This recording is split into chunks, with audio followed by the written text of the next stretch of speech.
As Joe Biden's leadership sucks, Hunter's paintings are making bucks. At least 5 of Hunter's paintings have already been sold for $75,000 each. That's according to the New York Post, which is owned by our parent company, Crisco. Apparently, the George's Burgess Gallery sold the prints prior to a show opening last week in L.A., where Hunter welcomed 200 celebrity guests and prospective buyers. Yep, he's a modern Warhol. Emphasis on hole. Now, the identities of the buyers remained anonymous, perhaps because they're not allowed to buy art as a condition of their parole. But clearly, the idea of keeping a veil of secrecy around all this isn't happening. And as former White House ethics chief Richard Painter, his name is Painter, points out, this is an ethics problem for the president. This is an ethics problem for the president.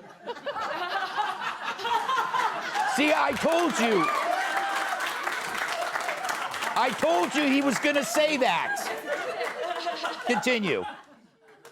Cannot have the impression that the executive branch will be doing favors for anyone who does business with the president's family. Transparency is the answer, not trying to keep things secret. This guy's got to move back from the camera. It's our first day on Zoom. Yes. Wow, it's like a Muppet. All right, so now a team of lawyers is reportedly vetting patrons for Hunter's upcoming gallery show in New York City, which has been delayed until spring, or as Hunter calls it, fresh cocaine season. Loftus, his art is almost as bad as your wardrobe. Do you feel bad that somehow he is making money off his terrible talent and you can't? Yes. Thank you. I do. You know what? And I'll probably be investigated by the FBI before he is, too. Yeah. It's really crazy. Every time I see something about, like, Hunter Biden anonymously, you know, people are buying his paintings because he's such a wonderful talent, I'm just like, is the FBI ever going to do anything? They've had this guy's laptop since 2018. But seriously, it's like, it's just a horrible embarrassment to the country, to the FBI. Good Lord, they're out investigating PTA parents. Dude, I'm trying to get a gun permit, which I talk about all the time. That guy broke every gun law with it. Remember he threw the gun away in a garbage can? Yeah, leaves rental cars in the middle of the desert with cocaine and pipes and badges. And like, get out of here. Like I say, when I hear more about him, Carly, I like him. You do. But you may be the only one. Yeah. No, but he's like the only person benefiting under the Biden economy. Yeah. Yeah, what was it, 75,000 a painting? Yes. 75,000 a painting. Yes. I think that Hunter Biden is probably the best example of how really the media is still aggressively trying to protect President Biden, because it's not just that he was a crack addict or failed to pay child support or tried to profit off his dad's political career. But we live in a time that is so hyper-focused on race, and he used the N-word in a series of racist texts, and the media didn't even cover it. That's a good point. I forgot. You know, there's so many things about Hunter, we forgot that he was a racist. Yeah. So if you buy that artwork, you're buying the artwork of a racist or somebody that's comfortable with using that kind of language. By the way, that reminds me, Kat, do you remember when the police came because he had dumped his gun or his wife had dumped the gun into a trash can, and when they were interviewing him, he said, see those Mexicans? Remember he said, see those Mexicans over there?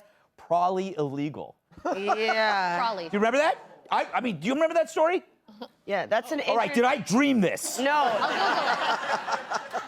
I'll Google it. No, it's real, trust me. That's an interesting response to protect yourself from cancel culture. Look at the illegal. Right? Okay, I'm a horrible racist, so what do? Become a crackhead and don't pay child support. Because nobody will care about that. I mean, look, it's obvious that these paintings are, you know, a way to peddle influence. Either that or he's like the greatest artist of all time for his first try, which that's not true. One of those paintings looked like something that came out of my nose after my surgery. Yeah. Truthfully.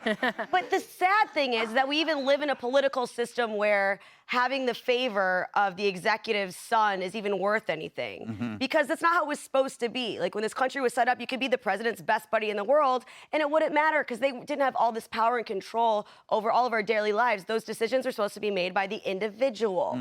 Good point. Yeah. Thank you. Wow. No, I actually posed this idea to 45 a month ago. Trump's kids should start selling their own art, but give it. I mean, think about this. But give it all to charity, which makes that forces Hunter to give away all of his money. They should do that like tomorrow. Do it stick figures, whatever. Clown art, spin art. That's a brilliant idea. Yeah, no, it is. But we didn't have it in the interview because the interview was too long. But anyway, we won't get into the behind the scenes stuff. But I think that's should be the solution to this. What do you think? I like that idea. I also think that if Hunter Biden wanted to be transparent, that he should just release the list of who's buying it. Because what concerns me from a national security perspective is what is foreign intel buying it, or are Russian oligarchs buying? I mean, you go through the list of things that we don't know. But what I really miss hearing this whole segment, being the last one to talk, I miss George W. Bush's art. Remember his first one, the painting? It was like the selfie of him in the bathtub, and it was really weird. Yeah. You're like, why did you paint that? Yeah. I miss that. It was so basic, almost by the numbers, though I don't think it was by the numbers, that it was surreal. It was just a very... Doesn't his art go to help veterans? Yes. Yeah, I don't think he makes profit off of it. That's why. But Hunter's like, no, it's just coming to me. Hookers don't pay for themselves. All right. Hey, Sean Hannity here. Hey, click here to subscribe to Fox News YouTube page and catch our hottest interviews and most compelling analysis. You will not get it anywhere else.